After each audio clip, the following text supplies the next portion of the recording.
मैंने बहुत सावधानी से अंडे के छिलके में छोटा सा छेद किया और उसमें से थोड़ा सा हिस्सा निकाल दिया। फिर मैंने चुपके से उस अंडे के अंदर एक नोट डाल दिया, छेद को गोंद से बंद कर दिया और ऊपर से पेंट कर दिया ताकि वो अंडा बिल्कुल असली लगे।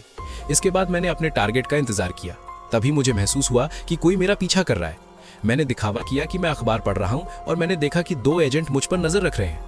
मुझे समझ आ गया कि अगर मैं उनसे नहीं बचा तो मेरा प्लान फेल हो जाएगा।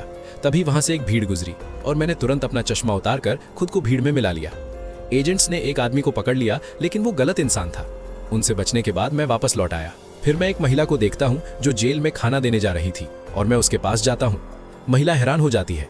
मैं धीरे से कहता हूँ कि मैं उसके पति का दोस्त हूँ जो सेल नंबर 90 में बंद है और मैं उसे छुड़ाने का प्लान बना रहे हैं। मैं महिला से कहता हूँ कि वो ये अंडा अंदर ले जाए, लेकिन महिला कहती है कि उसका पति अंडे नहीं खाता। आदमी जोर देकर कहता है कि बस अंडा अंदर पहुंच जाए, फिर मैं उसे बचा लूंगा। महिला पूरी तरह समझ नहीं पाती, लेकिन फिर भी वो मान जाती है और अंडा अंदर ले जाती है।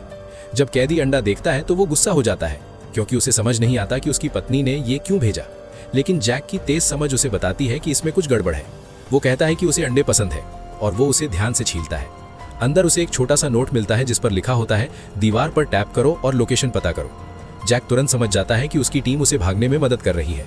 पास में खड़ा आदमी उस नोट को देखकर शक करने लगता है, इसलिए जैक तुरंत नोट और अंडा दोनों निगल जाता है ताकि प्लान छुपा सके।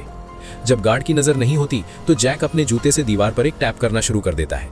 दूसरी तरफ उसके साथी सीवर में होते हैं और स्टेथोस्कोप से उस आवाज को सुनने की कोशिश कर रहे होते हैं। करीब 1 घंटे बाद उन्हें आखिरकार उसकी आवाज सुनाई देती है। दोनों तरफ से वे मोर्स कोड का इस्तेमाल करके अपनी लोकेशन कंफर्म करते हैं।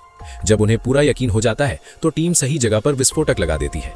जोरदार धमाके के साथ सेल की दीवार उड़ जाती है। आवाज सुनकर एजेंट्स तुरंत वहां पहुंचते हैं, लेकिन तब तक बहुत देर हो चुकी होती है। जैक उस छेद के जरिए पहले ही भाग चुका होता है।